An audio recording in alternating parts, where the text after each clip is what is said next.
Hello అండి. గోవాలో అయితే వినాయక చవితి సెలబ్రేషన్స్ అనేది స్టార్ట్ అయిపోయాయండి. ఈ చిన్న బొమ్మను అడిగామండి మేము, 450 చెప్పాడు. అదే మన తెలుగు సైడ్ అంటే ఆంధ్ర సైడ్ అయితే ఎంత చెప్తారో కామెంట్ చేయండి. లాస్ట్ టైం అయితే మా హస్బెండ్ ఇంటి దగ్గరే ఉన్నారు కాబట్టి డ్యూటీ లేదనమాట. అప్పుడు మేము మట్టితోనే బొమ్మను చేసుకున్నాం. బట్ ఈ ఇయర్ కుదరలేదండి, మా వారు డ్యూటీకి వెళ్ళాల్సి వచ్చింది. అండ్ ఇది వచ్చేసి గోవాలో చాలా కాస్ట్ అండి వినాయకుడి బొమ్మలు మటుకు. మన సైడ్ అయితే తక్కువ వస్తాయనేసి నాకు అనిపిస్తుంది. ఇది వచ్చేసి స్పెషల్గా వినాయక చవితికి ఈ స్ట్రీట్ అనేది పెడతారనమాట. ప్రతిదీ A to Z మొత్తము ఉంటాయండి ఇక్కడ.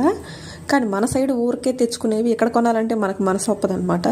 నా వీడియోస్ కనుక గోవాలో ఎవరైనా తెలుగు వాళ్ళు చూస్తుంటే కామెంట్ చేయండి. వినాయక చవితి ఏమైనా ఫెస్టివల్స్ వచ్చాయంటే ఫ్రూట్స్ అండ్ ఫ్లవర్స్ ప్రతిదీ అండి మామూలు కాస్ట్ చెప్పరనమాట. బట్ కొన్నిసార్లు తప్పదు కొనాలి. కానీ ఈసారి చాలా తక్కువ తీసుకున్నాం అనమాట మేము. ఫైనల్గా అయితే ఇది వచ్చేసి వాస్కో అనమాట. మీరు చూసేటప్పుడు వీటిలో ఎక్కడైనా కొన్ని డిఫరెంట్గా అనిపిస్తే కామెంట్ చేయండి.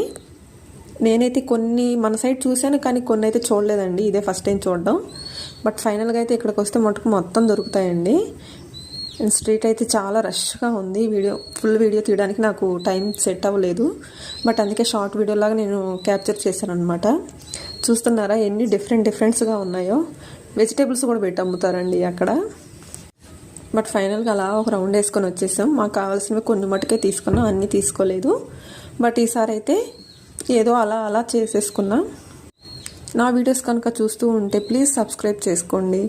ఇలాంటి ఇంట్రెస్టింగ్ వీడియోస్ కోసం ఒక్క లైక్ ఇచ్చారనుకో ఆ వీడియో అనేది ఇంకొంతమందికి వెళ్తుంది అనమాట. నేను హ్యాపీగా అవుతాను కదండి. కానీ చాలా డిఫరెంట్ ఫ్లవర్స్, అవి పత్రలు ఏంటి అంటారు కదా సంథింగ్, అవి కూడా చాలా డిఫరెంట్గా ఉంటాయి అనమాట. ఫైనల్గా అయితే ఇది video. Thank you so much. Bye.